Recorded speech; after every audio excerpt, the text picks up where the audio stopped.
les tengo a todos. Me parece que tienen una cátedra muy sólida y un equipo docente potencial. Y en ese sentido, esta invitación, entiendo que están trabajando sobre estructura metálica y voy a tratar como de poner el ojo sobre este pedido de que sirva pedagógicamente las dos charlas. Y a modo de ojo de ruta, la primera charla va a ser, como comentabas, algún repaso histórico, sobre todo de la América de posguerra, entendiendo como esto como una historia reciente de la que podemos apropiarnos, y después nos tomamos un café y vamos a ver las obras del estudio. Empiezo con la presentación.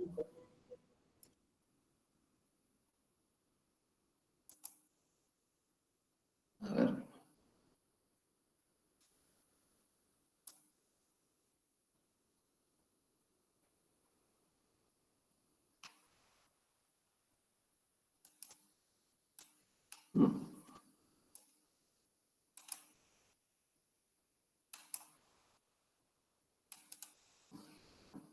Me estaría permitiendo.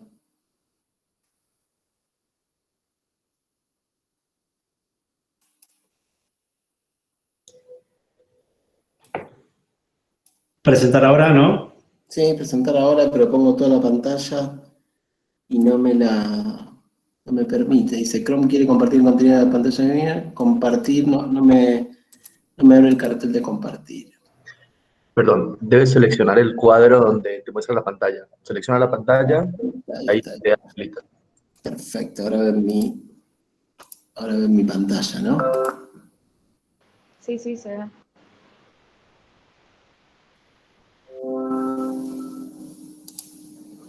Perfecto. ¿Ahora mi pantalla completa? Sí, perfecto. Perfecto. Hacer presentación pantalla completa ahí. Perfecto.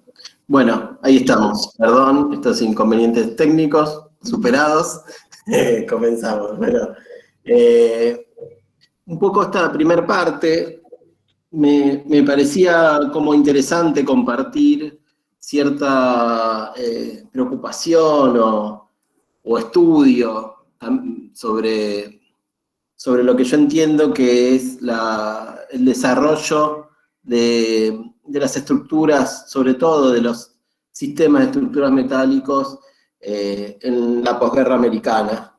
Entiendo que después de la Segunda Guerra Mundial, Estados Unidos va a tener una vasta producción industrial, que durante esos 5 años se dedicaron a hacer tanques, aviones, barcos y armas, y que en los próximos años va a desplazarse hacia una construcción civil, ¿no? Esta construcción dedicada o esta industrialización de lo bélico va a desplazarse hacia una industrialización que tiene que ver con lo doméstico y lo constructivo.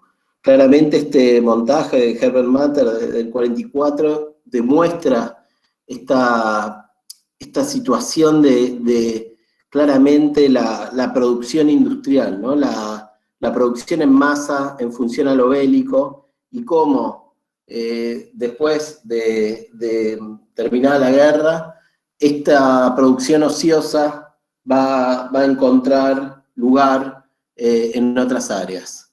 Y para empezar, me parecía, voy a llevar como en paralelo dos situaciones. Una más cerca de la costa este, sobre todo en Chicago, y otra en la costa oeste, en la costa oeste con jóvenes arquitectos americanos, y en la costa este con la llegada en 1937-38 de Mies van der Rohe.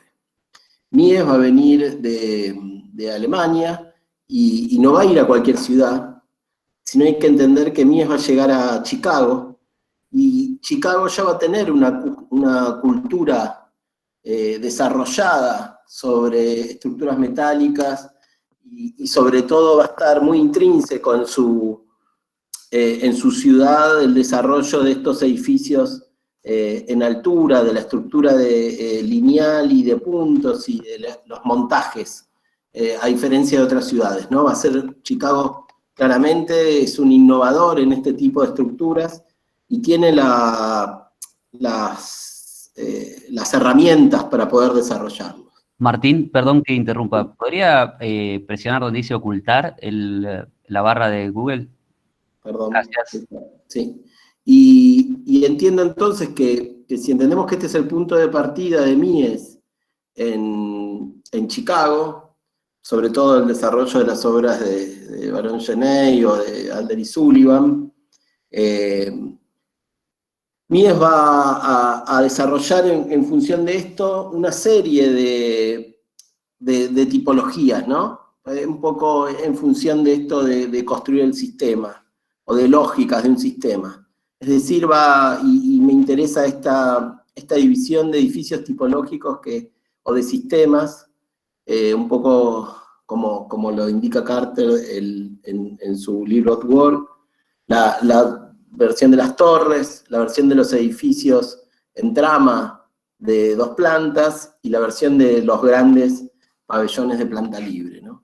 Estos 3 grandes paquetes de edificios van a tener su particularidad y su desarrollo. No voy a detenerme sobre cada uno de los edificios o sobre cada una de las obras, sino que es más un repaso para tener en claro que esto está pasando al mismo tiempo que están pasando otras cosas, y cómo esto va a dar resultado a una nueva estética, ¿no? Y para poder empezar a hablar un poco del Mies americano, y solamente como un inicio, quería mostrar esta imagen, que es una imagen que mostraba Mies. Esta es la construcción del transatlántico Emperador de 1912 en el puerto de Klein, en Alemania. Y Mies claramente, cuando veía la construcción de este transatlántico, entendía que esta era la forma de construir, ¿no? Y que esta era la manera moderna de llevar adelante las cosas, porque no solamente era una gran máquina de habitar el transatlántico, sino que aparte cumplía con una gran cantidad de condiciones técnicas, que eran la flotabilidad, el movimiento. Claramente expresaba la modernidad allá por 1920 en Berlín. Y él usaba mucho estas imágenes como referencia para expresar de qué hablaba, ¿no? O de qué se trataba.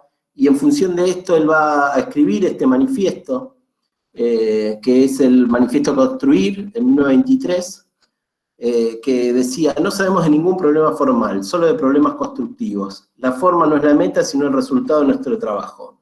La forma por sí misma no existe, la forma como meta es formalismo, y esto lo rechazamos. Tampoco buscamos un estilo. También la voluntad de aspirar a un estilo es formalismo. Tenemos otras preocupaciones. Precisamente nos interesa liberar la práctica de la construcción de los especuladores estéticos, para que vuelva a ser aquello que únicamente debería ser, es decir, construcción. Claramente en este manifiesto, Mies va a plantar las bases del desarrollo de su carrera. Y el primer paquete de obras que vamos a ver son las obras de estructura puntual metálica, ¿no? De columna cruciforme entre una superficie de piso y una superficie de cubierta, que van a lograr el espacio entre esos 2 planos. Las primeras obras desarrolladas en Alemania, como la Casa Tugendhat o el Pabellón de Barcelona, para la exposición, también hecho desde Alemania, y después ya en Estados Unidos, algunos desarrollos de la Casa con Patio y el pequeño museo. Pero claramente se puede ver en esta imagen la lógica de este sistema, ¿no? Las columnas, y en este caso tan particular de la Casa Tugendhat, no todas las columnas son iguales dentro de esa trama de aproximadamente 5x4 o 5,5 por 4,5, que termina organizando la planta, pero las columnas que aparecen en el living están revestidas de este acero inoxidable y las transforma en esta pieza tan característica. Pero lo interesante de este proyecto es que otras columnas que aparecen en el acceso, en semicubiertos, o en la planta alta, están pintadas de negro, o las columnas que aparecen sueltas por la cocina y áreas de servicio, están pintadas de blanco. Es decir, no toda la estructura está tratada de manera uniforme, sino que según el lugar y el carácter va a tener un tratamiento particular. Y empieza a aparecer esta situación de trama, de columnas. En el caso del pabellón, a diferencia de la Tungestal, que el voladizo era de 2 metros, acá aproxima un voladizo de 3 metros, y genera esta situación de estructura de columna cruciforme, adireccionada, ¿no? y en una trama ortogonal. Lo mismo, el mismo sistema lo va a aplicar en las casas con patio, y de la misma forma en el pequeño museo, donde ya la grilla de columnas en proporción cuadrada y sin dirección va a ser como el tema en la organización de la planta libre. En 1940, a mí se le va, ya en Estados Unidos, como decíamos, del 37, después de 3 años, se le llega el primer encargo, que es el desarrollo del campus para la universidad. Y en el desarrollo del campus para la universidad, dentro de este riguroso master plan, me interesa como prestar atención a las estructuras de estos edificios, ¿no? Los planteos modulares y a los sistemas de estructura de estos edificios, que se van a dividir en dos paquetes. Un primer paquete de edificios de 2 plantas, que van a tener la biblioteca, el auditorio, pequeñas áreas de enseñanza o el comedor, y estos edificios van a estar organizados en 2 tipos de edificios. Unos edificios que van a ser los de uso, que van a intentar dar como una impresión, o van a ser como de una grilla en 2 direcciones, ¿no? La estructura va a girar, ¿no? Va a girar con el mismo ritmo en todas sus caras, y MIE va a desarrollar, debido a la necesidad de protección de la estructura principal, que es una estructura metálica de una trama de 2 plantas, con losas premoldeadas para cubrir las cubiertas, como claramente se ve en estas imágenes. Pero me interesa también un segundo cerramiento que va a desarrollar, que va a cambiar el ritmo estructural a la mitad, y que es un cerramiento que va a servir de bastidor de lo que son los perímetros del edificio, y va a generar esta nueva grilla o nuevo módulo o trama sobre la fachada que inicialmente comienza en estos edificios y que luego va a desarrollar sobre todo su carrera.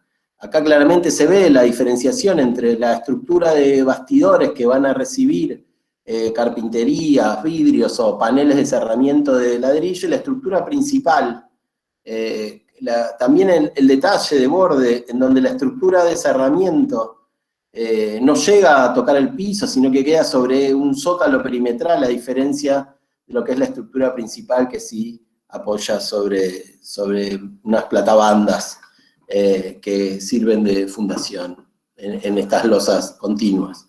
Y esta doble estructura se va a acompañar en todo el desarrollo de la obra, ¿no?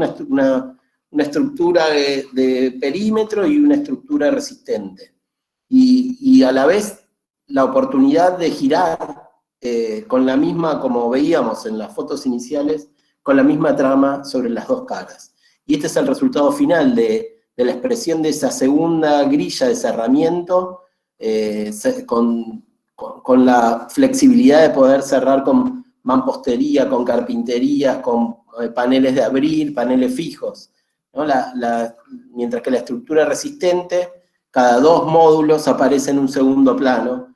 La estructura de cerramiento permite, de alguna manera, girar con una misma trama, dirección y módulo en todo el perímetro del edificio. Claramente, en estas fotos originales se ve esta transparencia y esta doble trama de la estructura de cerramiento por detrás, la estructura de cerramiento por delante, a doble módulo, y la estructura resistente en un segundo plano, marcando un ritmo al doble del cerramiento de la fachada. Y como comentábamos, esta estructura de cerramiento no toca el piso, sino que tiene un detalle particular en su llegada al piso, demostrando que no es portante y que su función es absorber y servir de bastidor de una serie de cerramientos para el perímetro del edificio.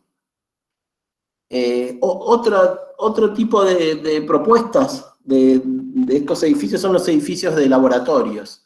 En los edificios de laboratorios son edificios de estructuras paralelas y extruidas, es decir, en el corte lateral se ve claramente el corte estructural del edificio, ¿no? Como se puede ver en esta foto, es una gran nave con entrepisos hacia uno de los costados y una gran carpintería, y como se ve el ritmo en la transparencia, se puede ver la repetición paralela de pórticos de estructura, ¿no?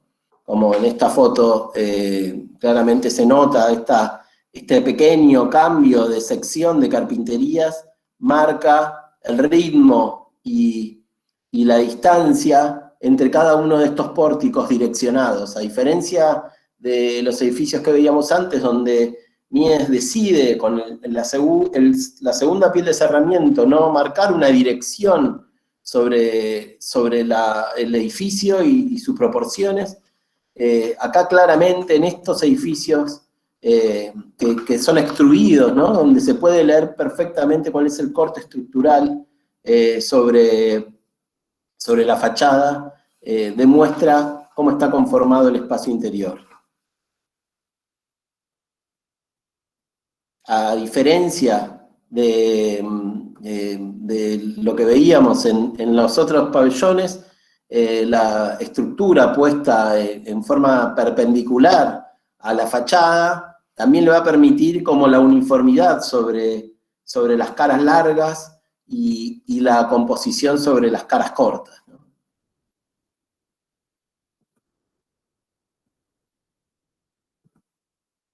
Y finalmente, dentro de este paquete de edificios del campus, el comedor va a ser una estructura mixta, y acá va a empezar a explorar lo que después vamos a ver más adelante sobre este tipo de estructuras, donde finalmente el edificio es un edificio de estructuras paralelas, como los que veíamos recién de los laboratorios, ¿no? De pórticos paralelos. Acá se ve perfectamente en la foto el pórtico que manda la dirección de pórticos paralelos, pero sobre la cubierta, Mies va a bajar los perfiles secundarios de la estructura y los va a poner en el mismo plomo de los principales, dando en el interior una trama uniforme y continua, generando un espacio diáfano que no tiene dirección y que se dispara hacia todos los costados. La posición y esta experiencia de los vidrios superiores y la continuidad de los espacios por la posición de la estructura, como claramente se ve en esta fotografía, con la estructura secundaria puesta al plano de la estructura de los pórticos principales, genera esta situación adireccional y de continuidad de espacio que después va a seguir desarrollando. Finalmente, la situación de los bloques y de cada uno de estos edificios en la trama y la distancia entre ellos, liberando el espacio público. Y este detalle de esquina lo va a acompañar no solo en estos primeros edificios de la década del 40, sino también en el desarrollo de los edificios en altura, que ya los metemos con el segundo o tercer paquete de estas lógicas o de estos sistemas, ¿no? Y lo que más me interesa, de nuevo, un poco como retomando el tema de estos edificios, tanto en los edificios de vivienda como en los de oficinas, es el cerramiento. La estructura principal va a quedar en un segundo plano, pero el módulo de cerramiento es el que le va a dar el ritmo a la organización interna del edificio y es el que le va a dar el ritmo a la fachada. Lo mismo con otra densidad y con otra escala, porque necesita otro tipo de organizaciones internas, van a desarrollarse los cerramientos en los edificios de oficinas, ¿no?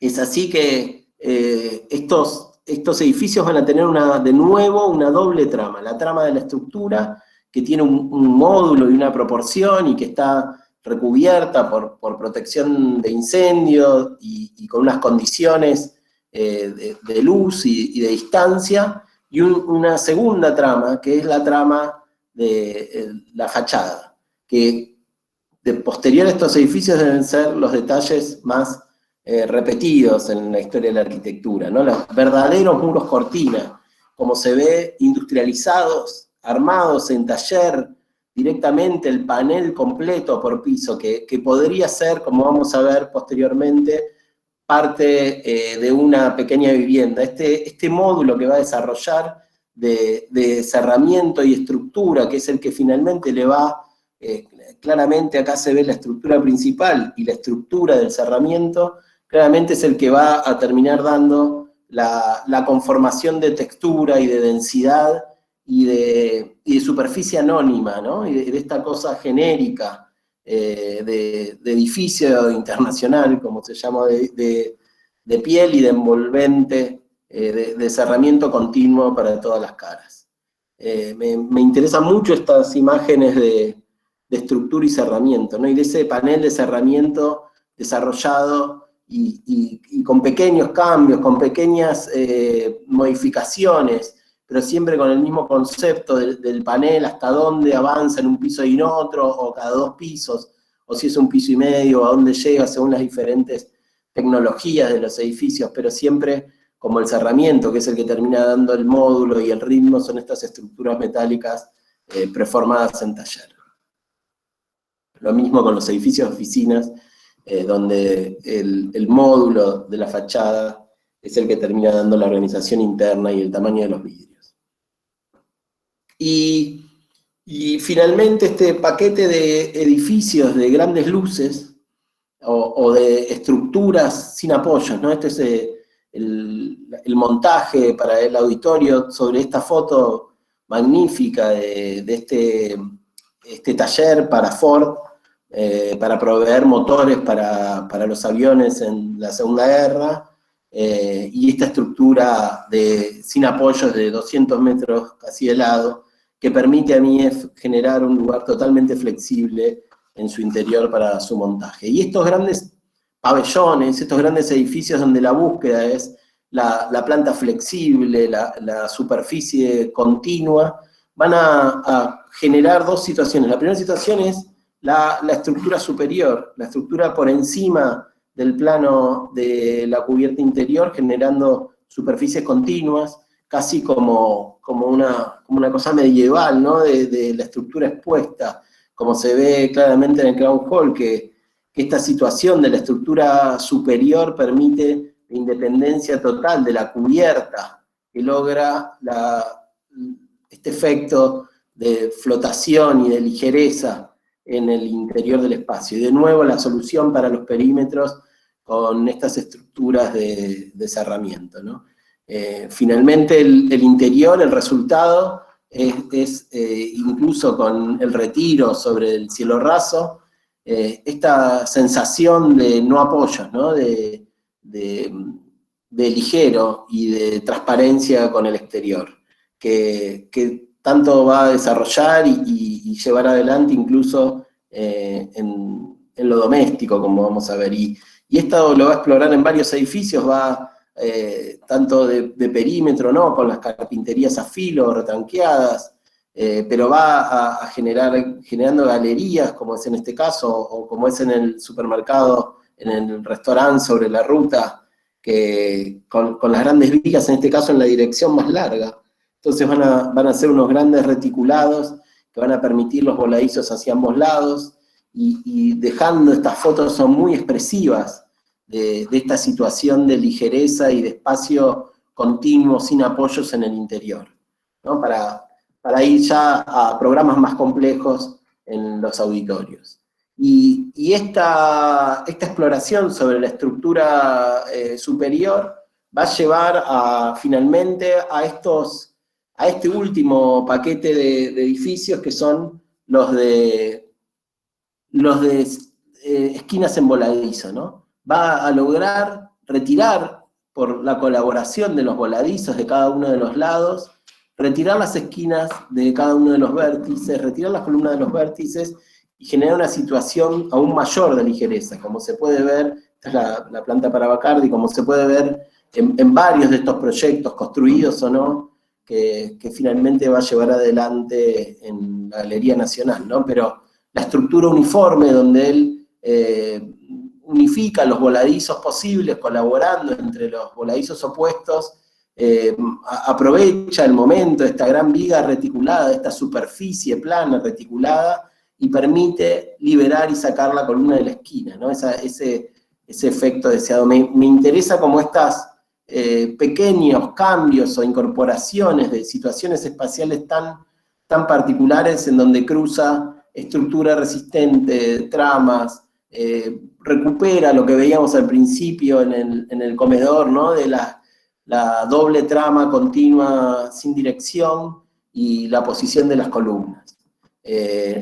Por supuesto, el mayor ejemplo de esto es la Galería Nacional de Berlín, donde claramente se lleva adelante, o el gran centro de convenciones con unas luces únicas, pero que permite esa situación tan particular de la esquina sin apoyos, donde la estructura ya se vuelve un reticulado metálico de barras, con distintas soluciones, con estructuras sobre perímetro, dando una organización de deformación de estructura más uniforme, o con otras versiones, donde la estructura aparece con voladizos y permite otro tipo de deformaciones. Y finalmente estas pequeñas, la escala doméstica, ¿no? Estas pequeñas estructuras como parte de todo este desarrollo de su propio sistema, como estas pequeñas experiencias, como puede ser la casa Farnsworth, donde aparece la columna desplazada, tangente, ¿no? a la estructura, como utilizada en la oposición de la inercia, como utilizada al revés, logrando este efecto tan particular de desplazamiento entre la superficie de la cubierta y la superficie del suelo, generando unos interiores totalmente ligeros y sin apoyo, ¿no? Donde lleva adelante la falta de columna en esquina, y con solo estos 8 pilares permite esta transparencia y continuidad en el interior, ¿no? En el interior se potencia mucho más esta solución de columna tangente, porque claramente la estructura pasa a un segundo plano, y la situación de flotabilidad del edificio se vuelve mucho más potencial, ¿no?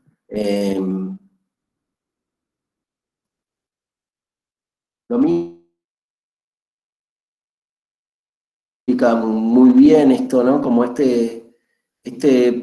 experiencia sobre la casa McCormick, que claramente puede ser un edificio, una parte de cualquiera de los edificios que vimos en altura, ¿no? Como un pequeño piso, una pequeña vivienda, pero está desapoyada en el piso, como este carácter social, ¿no? Que es la misma solución frente a un edificio de gran escala, frente al lago, que para una pequeña vivienda en las afueras, como esta solución de perímetro y de estructura desplazada, así como esos paneles que veíamos montar de cerramiento sobre la fachada, podrían ser parte de estas pequeñas casas desarrolladas en las afueras de Chicago.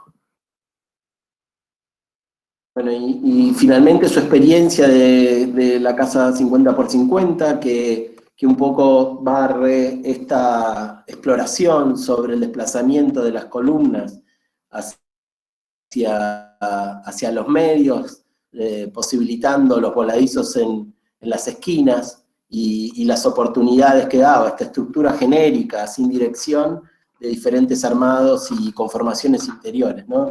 Logrando totalmente, al correr la columna de la esquina, este efecto de ligereza y de superficies continuas total. Y en ese sentido, me interesa como para avanzar sobre la costa oeste y cerrar este capítulo de Mies. En 1959, en una conversación, le tiene estructura la arquitectura. Lee claramente esperando una respuesta sobre la estructura técnica, las columnas, las vigas, o cómo era la estructura. Claramente ese era el fin de la pregunta. Pero Mies le contesta que cree que una estructura clara es de la lógica. Es manera de hacer y expresar cosas. Son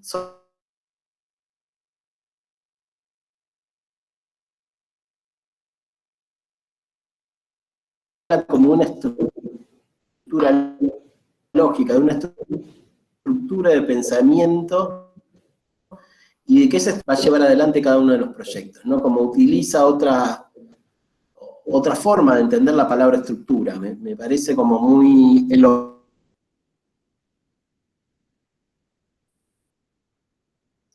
entre 1940 y mediados del 50, en la costa opuesta, en la costa oeste, en California, Hola Martín. ¿Sí? Está saliendo un poco Hola. mal digamos, el discurso, por lo menos a veces se traba, o motivo seguramente de mala señal, ¿no? A ver, si querés ahora retomar. Bueno. Ahora parece que va bien, ahí parece que va bien, sí. Perfecto. En la segunda mitad, que es sobre la costa oeste, el desplazamiento de esta industria bélica hacia lo que es la domesticidad y la vivienda se va a desarrollar sobre todo a través de jóvenes arquitectos americanos. Y uno de los motores del inicio de estos jóvenes arquitectos va a ser la revista Arte y Arquitectura, dirigida por Entensa, que va a hacer un programa de casas estudio, de casas modelo, y estas casas se van a publicar en esta revista de forma de promocionarlas. Se va a cruzar a la industria, ¿no? Como claramente dice, la industria postguerra, con los diseñadores y con el habitar, y van a cruzar los avances tecnológicos con el desarrollo de las viviendas. Las viviendas van a quedar abiertas al público durante unos meses y finalmente se van a poner a la venta. Y esta revista, que es de alcance popular, va a influenciar mucho sobre el estilo de vida americano. Y quería empezar con esta litografía interesante sobre la vida indígena de los indígenas de California, donde muestra la situación del semicubierto y los lugares cerrados, que claramente demuestra el clima de la zona. Y así, a través de la estructura de madera y el balloon frame, es como se desarrolla y se construye lo que es todo el oeste, ¿no? Se transporta, lo que le permite el balloon frame es transportar estas pequeñas piezas de madera y poder desarrollar, como se ve arriba, la tipología de las viviendas en Los Ángeles, ¿no? Y este desarrollo tan arraigado sobre el balloon frame es el que va a dar resultado al steel frame, es decir, a reemplazar las estructuras de madera por estructuras metálicas, claramente influenciados por las experiencias de la costa opuesta, como veíamos, ¿no? Las experiencias domésticas de Mies van der Rohe, y sobre todo un nuevo personaje que va a aparecer, que es Richard Neutra, ¿no? Richard Neutra va a lograr domesticar estas imágenes neoplásticas, pero va a lograr aprovechar esta influencia a favor del clima, ¿no? Es así que sus casas van a tener interiores y exteriores totalmente fluidos, va a tener grandes aleros de control pasivo de sol, va a tener ventilaciones cruzadas, va a potenciar las vistas, va a generar una nueva arquitectura de un carácter muy particular y que va a ser de gran influencia sobre los jóvenes arquitectos americanos de la costa oeste. Y esto es un poco lo que planteo. Este es un comentario de Pierre Koenig sobre la construcción de la casa de los Sims y la casa Farnworth, ¿no? De Mies van der Rohe al mismo tiempo. Me interesa poner los dos desarrollos en paralelo y entender que estas cosas están pasando a la vez.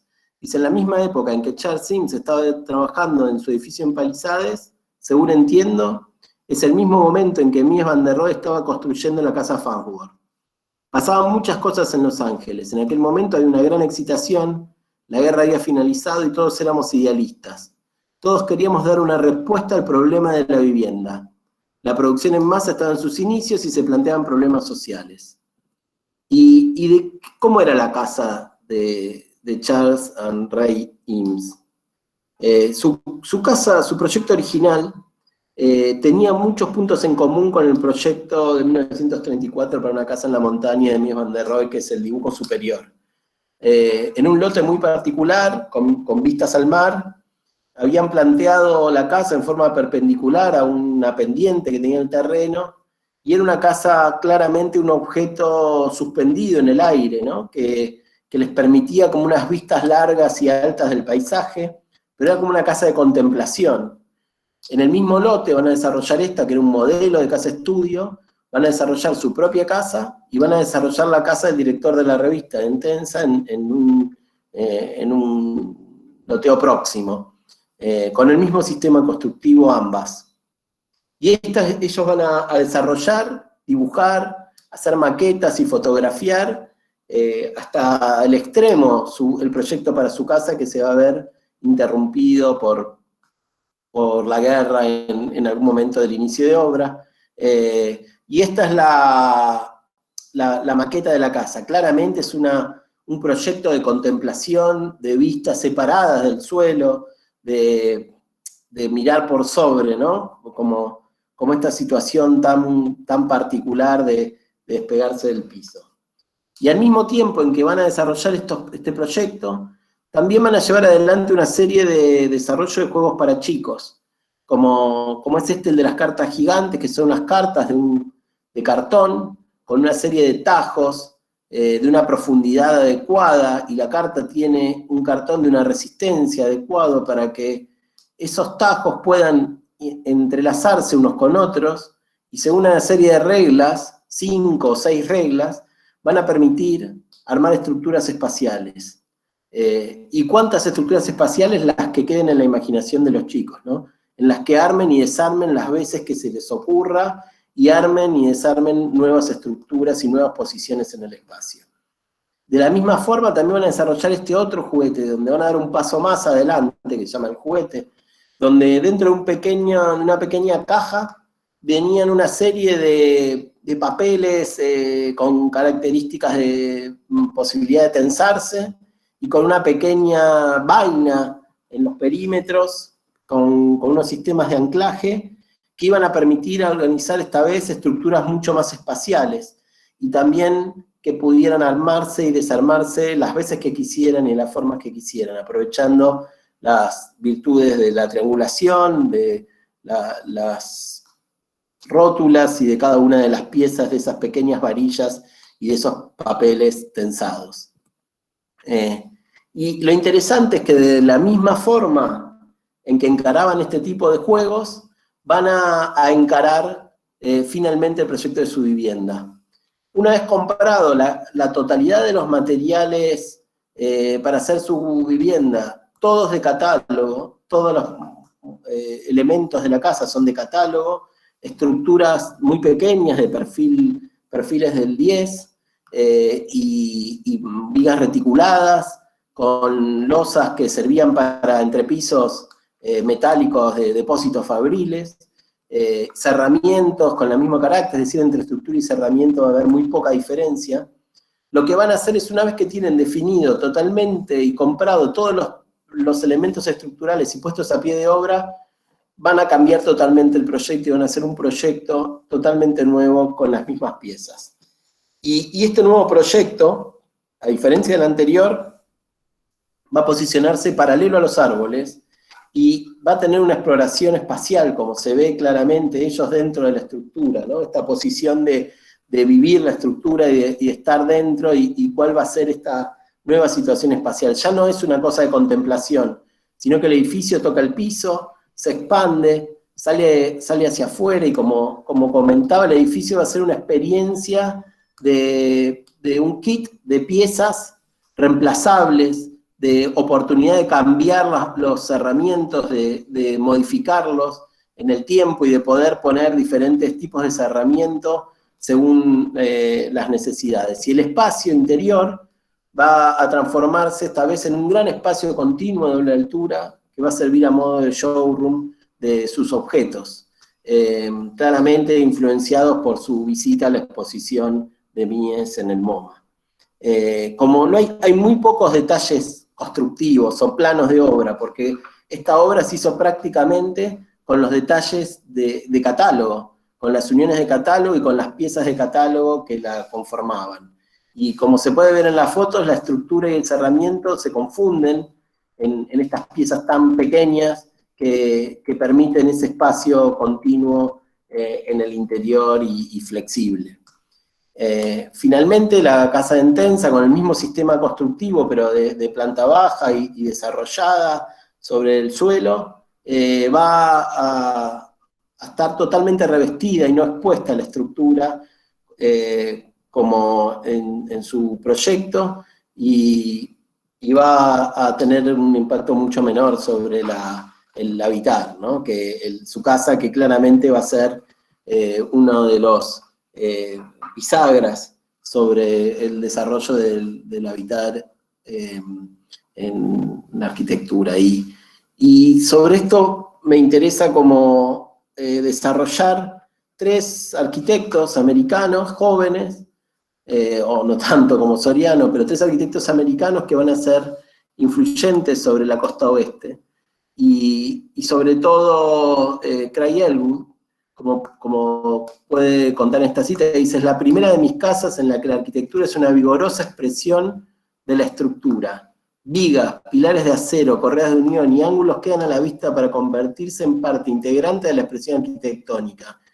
En esta casa se empleó mucho tiempo en desarrollar un sistema constructivo y estructural versátil que fuera adaptable a cualquier construcción. ¿Y qué me interesa? Como poder comparar estos 3 sistemas constructivos, el de Craig Ellwood, el de Rafael Soriano y finalmente el de Pierre Koenig. ¿Y cuál es la relación que existe entre ellos? Craig Ellwood va a ser el director de obra de la Casa de los Sims y de la Casa de Entenza. Y ya había trabajado con Richard Neutra, y va a generar una relación muy próxima con Entenza. Entenza le va a encargar una gran cantidad de casas para el programa de las casas de estudio y va a tener una carrera muy prolífera. Soriano, por el contrario, es mayor que ellos y va a acercarse a Neutra y dar clases juntos, pero también va a correr su concepción sobre la arquitectura hacia estos nuevos sistemas de estructura metálica. Y finalmente Pierre Koenig, que es un colaborador de Soriano, el más joven de todos, va a terminar esta serie. Y para empezar con Craig Ellwood, lo más interesante para mí de su obra es como su ritmo y su modulación, sus estructuras hechas de pequeños tubos. Va a tener una modulación de 2,45 metros y con secciones muy chicas que, como se puede ver en esta fotografía, se confunden con las carpinterías. Muchas veces las estructuras van a estar cruzadas con estructuras de madera para las cubiertas, pero las pequeñas estructuras de tubo va a ser lo que él va a desarrollar en particular, ¿no? Y esas estructuras con sus paneles de cerramiento, con sus giros para carpinterías y con su expresión particular sobre el perímetro de los edificios, ¿no? De panelería de cerramiento y de estructuras tan finas que se confunden perfectamente con las carpinterías. ¿Y qué es lo interesante de Cray Elwood? En principio sus estructuras homogéneas, ¿no? Como se puede ver claramente en esta planta, no tiene ninguna dirección, no hay paredes, no se llega a entender qué es estructura y cerramiento, solamente hay una serie de muebles que se entienden son como unos muebles de guardado en un sector de habitaciones, pero después es bastante continuo y homogéneo, y aparece sobre todo una situación de pantallas y de patios de perímetro, de superficies aproximadamente iguales a las que expanden, ¿no? Y estas pantallas que van a estar resueltas con diferentes situaciones de materiales, a veces translúcidos, a veces opacos, van a generar esta situación de patios interiores tan particulares, ¿no? Y de relación interior-exterior tan directa entre cada uno de los ambientes.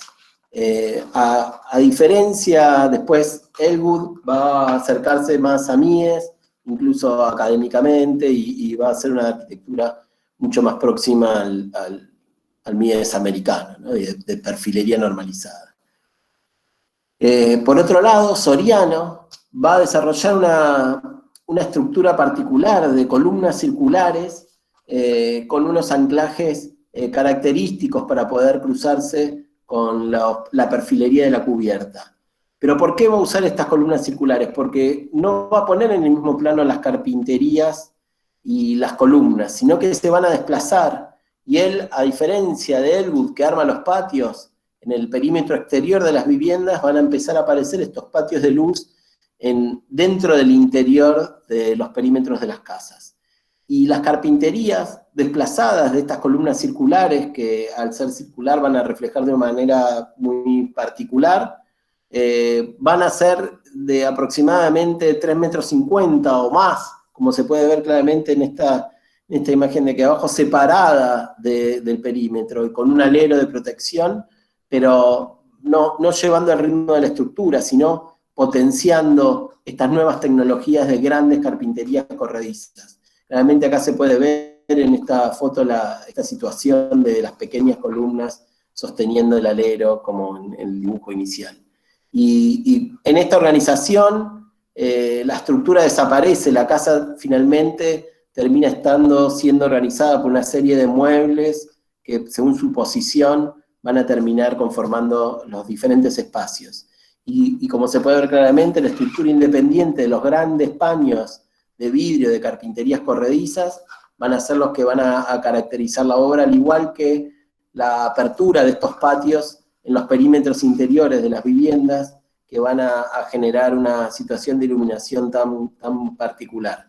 Acá se puede ver el gran tamaño, hoy, que nos parece una cosa convencional, pero en ese momento era el gran tamaño de las carpinterías, separada de esta estructura circular de perímetro, y los patios interiores a continuidad de los aleros y de los espacios. Y finalmente Pierre Koenig, que va a desarrollar una tecnología de perfiles normalizados, va a hacer una arquitectura muchísimo más flexible y fluida con el entorno inmediato, ¿no?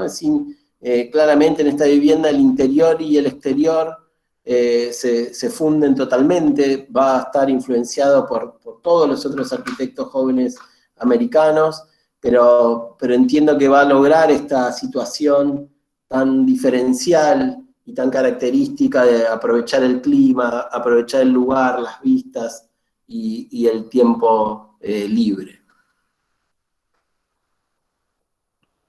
Como se puede ver, sus casas van a tener organizaciones muy sencillas y de organizaciones estructurales también muy claras, como se puede ver en esta de pórticos paralelos, pero la posición, ¿no? Pórticos paralelos en una sola dirección, pero la posición estratégica del núcleo de servicios es la que va a terminar organizando y dando los anchos finales a cada una de las partes, ¿no? Esta se ve claramente la organización de la estructura, ya en la estructura se ve claramente el espacio final. Koenig también va a desarrollar sistemas de refrigeración a través de agua, estanques, preocupación por el clima, por la humedad del clima, por los controles solares, por las orientaciones pasivas del sol con con aleros y con grandes carpinterías corredizas que permitan ventilaciones cruzadas. Y su obra más representativa va a ser la casa del Nido del Águila, ¿no? La casa sobre la colina de Hollywood, esta foto tan característica de Schulman, flotando sobre el paisaje de la ciudad, generando esta nueva forma de vida americana, ¿no? Este nuevo modelo, esta situación tan característica que va a representar la década de los 50. Y finalmente, quería hablar sobre esta casa, que es una casa de Richard Neutra, donde el Dr. Valley, que es el dueño de la casa estudio número 20, la describe de la siguiente manera, ¿no? Dice: lo que más me gusta de esta casa es que no hay casa. Y lo dice señalando los árboles situados más allá del vidrio. Y me parece que esto representa muy bien el espíritu de los jóvenes arquitectos americanos de la costa oeste, ¿no? Claramente acá se puede ver la casa y se entiende que no hay casa, que tiene tanto valor el entorno, las vistas y el afuera, como el interior, donde la continuidad entre interior y exterior están totalmente fundidas. Y este es un poco el recorrido de esta casa entre árboles, con la proximidad de los árboles a la vivienda, con los aleros, con las carpinterías, con las ventilaciones cruzadas, con las vistas diagonales, con esta situación tan particular de relación del interior con el exterior. Y finalmente, esta foto es sobre la que está sentado el Dr. Valley, y dice que lo que más le interesa de la casa es que no hay casa, sino la vista sobre el paisaje, el entorno, el ocio y el disfrute del tiempo, ¿no? Bueno, finalmente esta era la última de las diapositivas. Buenísimo, Martín. 1 hora exacta. Perfecto, ¿viste? Con una metrada. Muy bien. Bueno, nos tomamos un recreo, ¿te Sí. parece? Más que nada por vos. Yo diría sí. que no salga nadie, apagamos micrófonos y cámara y nos volvemos a juntar. 5 minutos. 10 y 25, ¿puede ser? ¿Qué hora es? 10 y 20, como me digas vos.